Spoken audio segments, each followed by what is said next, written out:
Hi guys, it's me Joanne. Welcome to my channel. So, ang i-share ko sa inyo ngayong mga nalalaman ko about sa acid reflux and heard kasi na-diagnose din ako na may silent acid reflux and I love it to share to the other people kung papaano ninyo papaano kayo gagaling. Well, may maraming nagtatanong na gagaling pa ba sila sa kanilang acid reflux or sa kanilang GERD. Yung answer ko dito is yes, of course. Gagaling ka.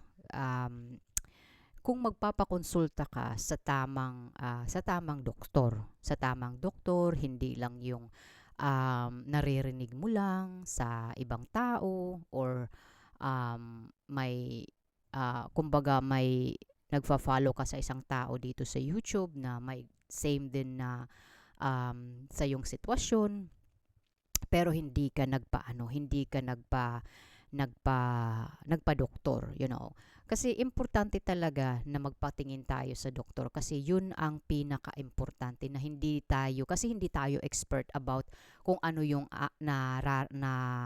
nararanasan natin or ating nararamdaman sa ating loob, hindi natin alam kasi hindi natin yun pinag-aralan. So, kailangan natin pumunta ng isang doktor na para i-check kung ano talaga. Kasi maybe hindi yun acid reflux, maybe hindi yun GERD. Baka mayroon ka talagang mayroon ka talagang sakit kasi kumbaga nagtre-trigger lang yung acid reflux mo kasi nga may sakit ka pero hindi mo alam. So nag self-diagnose ka kasi yun ang nakita mo sa isang YouTuber na fina-follow mo at sinasabi nagbibigay sila ng ganito yung gawin ninyo, ganito ganyan, kumbaga alternative lang ang ginamit ko, hindi ako nagpa-doktor. So papaano din niya nalaman na mayroon siyang acid reflux or GERD? Of course, nakita din niya yun sa ibang mga tao. So meaning hindi siya nagpa-doktor din. So ano dapat ang gagawin? So, dapat talaga is pumunta kayo sa isang gastroenterologist. Espesyalista sila sa esophagus, sa stomach, sa small intestine, and so on. Lahat ng organ, sa organ sa ating sa ating katawan na yung nagkukonekta talaga sa ating acid. So, doon talaga nila ini-examine kung mataas ba yung acid mo, mataas ba, ano bang dapat gawin.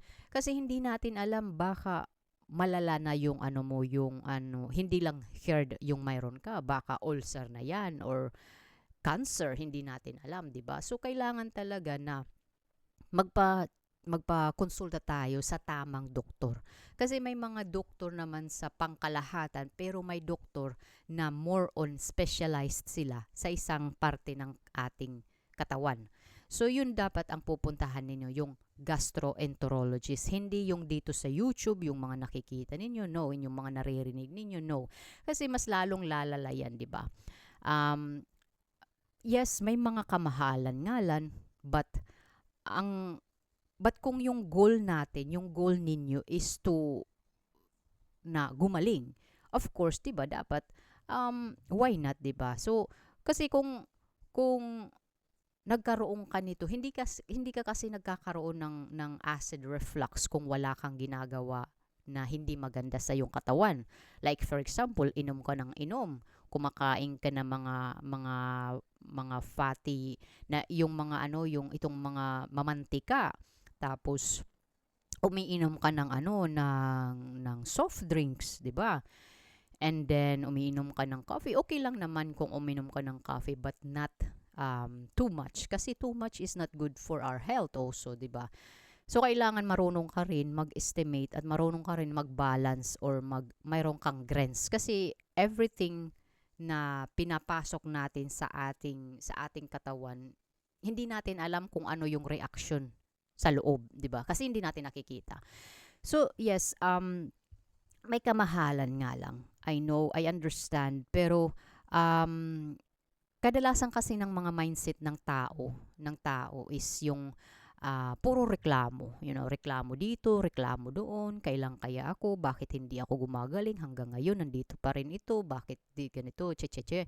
So, Ang mindset ng tao dapat baguhin. Baguhin yung mindset, baguhin yung kumbaga yung na mga nakagawian, mga maling lifestyle na ginagawa natin. Yun dapat ang babaguhin. Hindi yung magrereklamo ka na walang pambili, walang panggamot, pero nakakapag-inom ka, nakakakain ka ng mga mamantika, yung pag-inom mo parang wala nang bukas. So something like that, 'di ba? So inaabuso mo. In short, inaabuso mo yung sarili mo, 'di ba? So at the end nagrereklamo ka kasi syempre magpapadoktor, sobrang mahal, may mga medication na dapat iinumin, something like that. So and I understand naman sa ibang mga tao na syempre yung sitwasyon, syempre ika nga kasi kahirapan, and lalo na sa bansang aking pinanggalingan sa Pilipinas. Siyempre, hindi talaga mahirap kasi hindi ko maintindihan yung tawag nito, yung health insurance sa Pilipinas. Kung ikumpara ko dito yung health insurance nila dito, ay wala talaga ako masabi sa health insurance kasi sa Belgium ito yung pinakamagandang may health insurance talaga dito sa Belgium. Like everything is cover up talaga na hindi nila ini hindi nila iisipin yung wala kang pera na maibibigay. Yung iniisip talaga nila, yung priority talaga nila is yung pasyente na maagapan or maano nila, kumbaga ma-entertain nila or maano nila, kumbaga ma-check nila yung sitwasyon ng pasyente, right? Pero hindi ko maintindihan sa Pilipinas kung bakit ganun pa rin yung sistema na hello 2024 na but it's still the same, the system, dapat talaga baguhin yung sistema ng ganito, lalo na sa pinag-uusapan dito yung health insurance. Look at maraming mga tao na yung pinakamataas na na sakit sa atin is yung itong kidney problem. So bata pa dinadialysis na. Bata pa may mga na kasi nga yung kanilang lifestyle sa kanilang pamilya is bata pa nga pinapainom na ng Coke. To be honest guys, yung anak ko 8 years old, never pa yan uminom ng mga soft drinks, cola, always water talaga. Sa pagkain naman, hindi siya mahilig sa mga junk foods. Hindi rin kami mahilig sa mga mamantika. Sometimes we go to McDonald's but hindi araw-araw. Tapos yung kinakain namin talaga is, kumbaga, hindi naman kontrolado. We are not exaggerate parents but we always thinking yung kalusugan ng bata. Kasi guys, ako I also work in sa isang daycare center. Isa akong tagaluto, isa akong cook. At nagluluto ako, hindi ko ninalagyan ng asin yung pagkain ng mga bata. Bakit?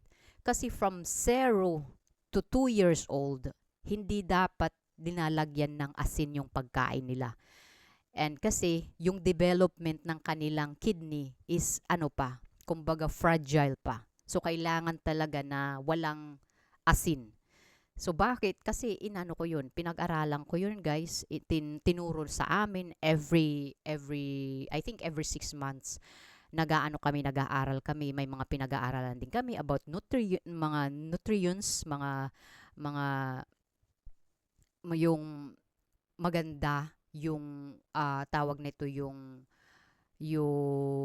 impact sa mga bata. I mean sa mga kinakain. Kasi what I said, kung ano yung pinapasok natin sa loob ng ating katawan, it will react everything. So kung mali yung nilalagay natin sa ating tiyan, sa ating bunganga, of course, may mga consequences din yan. Hindi pa natin nararamdaman but kalaun-launan is nararamdaman natin. So, yun ang dapat baguhin ng ating gobyerno, yung health insurance talaga. Kasi syempre, pag wala kang health insurance, of course, hindi ka nila papansinin. I know, I do, I understand, and my family also experience for that. Kung wala kang insurance, wala ka talagang, hindi ka talaga nila papansinin. Ako kasi, dito kasi sa Belgium, ano talaga sila, kumbaga, pag magtrabaho ka, everything talaga sa ano, sa sahod mo is, kumbaga, sila na yung bahala na magbayad lahat. Kumbaga, iniisip nila yung kapakanan din ng isang trabahante. Kasi syempre, kung puro trabaho ka lang, wala kang health insurance. Pag magkasakit ka, di nga ka, 'di ba? So kailangan talaga may ano ka, kumbaga may backup ka na if ever man na magkasakit ka, at least pagpunta mo ng hospital, you can afford it, 'di ba? So yun ang pinaka dapat baguhin ang sa gobyerno, yung health insurance talaga, lalo na doon sa mga mahihirap na mga tao na hindi nila afford.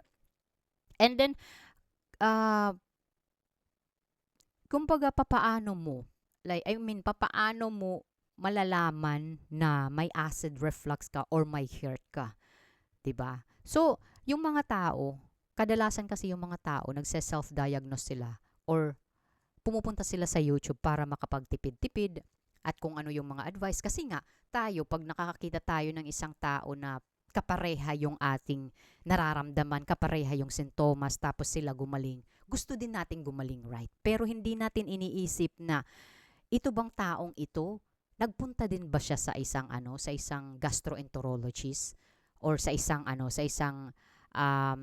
diet, how can you call it, like may doktor din sa isang kung anong dapat mong kainin, anong porsi lang, something like, you can also eat it, like also the same with me, mayroon akong silent acid reflux. um, yung pinaka na ano ko is yung tomato. So yung tomato talaga, hindi ko yun iniiwasan. Pero kumakain ako pero limitado lang. Hindi madami. Katamtaman lang yung pagkain ko. Kumbaga, hindi kasi ako yung tipong tao na addicted sa isang pagkain na alam kong bawal, 'di ba? So ikaw pa rin yung ikaw pa rin yung mag ah magdidisiplina sa iyong sarili. And then, yes, of course, para makatipid-tipid, yung iba naman is nagse-self-diagnose kasi nga, yun ang nakita nila sa isang YouTuber. At binigyan din sila ng advice na ganito yung gawin mo, mga alternative, ito lang yung ginawa ko, hindi ako nagpa-doktor, hindi ako nag-take ng medication. Okay, let's say na wala ka nang nararamdaman, but it doesn't mean na wala na doon. Hindi natin kasi alam kung ano nangyayari sa ating sa ating stomach, bakit nag-ano ka ba, nag-gastroscopy ka ba, linagyan ka ba ng camera sa bunganga mo papunta sa esophagus mo, or nagpa-endoscopy ka ba galing sa sa puwet mo, linagay sa sa tawag nito sa intestine mo para makita kung ano nangyayari, 'di ba? Wala. So kailangan talaga may katibayan ka na para hindi naman mag-trigger or mag-isip ka lalo. Kasi pag walang proof galing sa mga expert, marami tayong mga sinasabing mga haka-haka na baka iba na ito, baka may cancer na, something like that. So ikaw, of course, papasok na dito yung anxiety, 'di ba? So kailangan talaga na may pruweba, may proof ka na nagpapunta ka sa isang gastroenterologist. Yun ang pinaka-importante. Ang pinaka best talaga na dapat gawin is yung disiplina talaga sa sarili, na lalo na sa mga kinakain natin, 'di ba? Kasi of course, masarap talaga yung bawal, 'di ba? I know, masarap talaga yung bawal, but dapat mo ring isipin yung sarili mo kasi ikaw mismo yung nagsasuffer sa bandang huli. At lalo na doon sa may mga acid reflux or may mga GERD.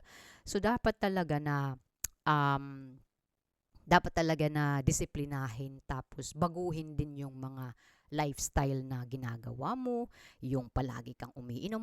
Hindi naman bawal or wala namang mali sa pag-inom. Pero dapat alam mo kung hanggang saan yung boundary mo. At kasabihin mo na, oh, kasi may heard ako, so kahapon uminom pa lang ako, so maybe sa Saturday, or parang malaki ba yung gap, pero hindi yung aaraw-arawin mo, no?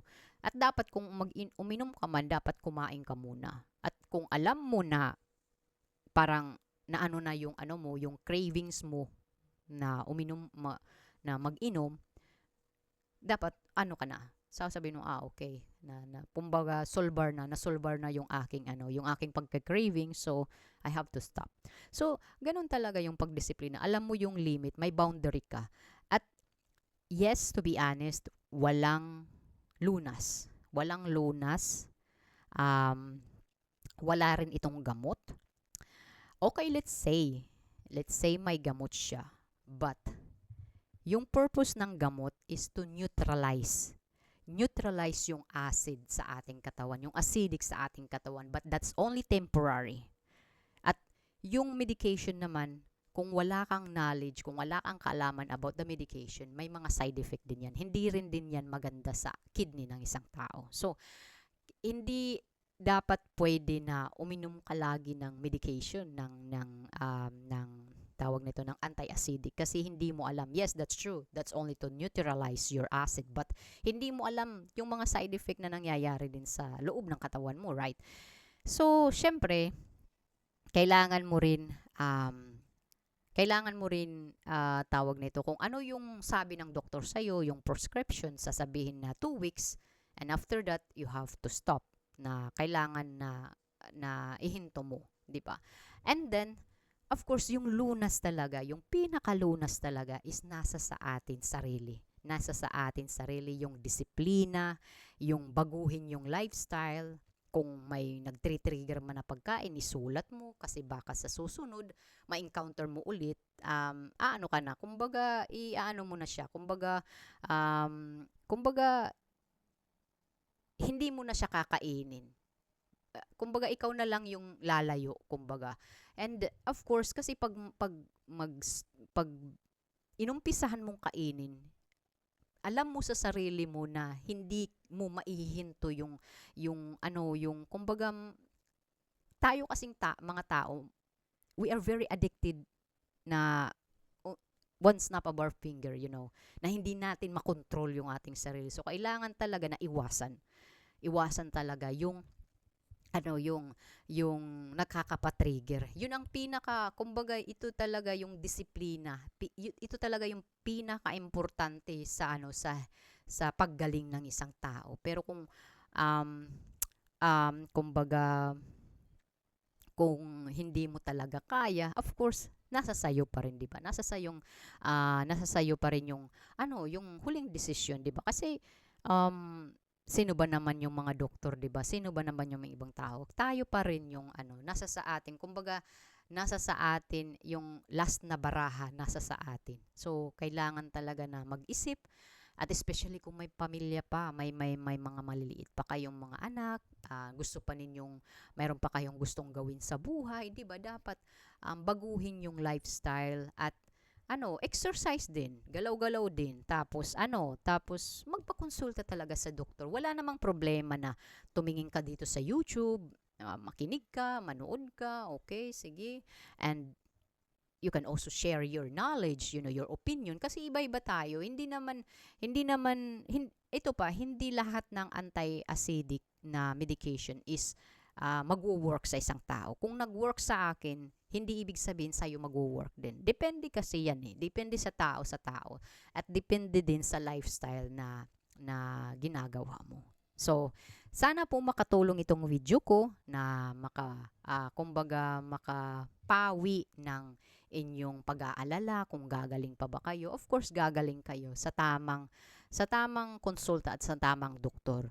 At wala namang mali sa panonood dito sa YouTube, but dapat yung mga pinanonood ninyo is make sure na pumunta sila ng doktor, sa tamang doktor din, at make sure na tama din yung kanilang ginagawa. Kasi hindi natin alam yung mga ginagawa natin. Kaya nga pumupunta tayo sa doktor kasi pag binibigyan tayo ng reseta ng doktor, alam kasi nila yan eh. Pinag-aralan din nila yan din. And kung ilang gramo, kailangan talaga yan. Kasi syempre, pag too much sa ating katawan, hindi maganda yun. Magre-react yung ating katawan. So, wala namang masama sa mga herbal. Pero dapat may knowledge din tayo kung ilang gramo ang dapat i-take natin or inumin natin. So anyway guys, thank you so much and I hope you like my video. Comment down below at kung hindi ka pa nakapag-subscribe sa aking channel, please subscribe and like my video. Thank you so much and have a nice day. Bye-bye!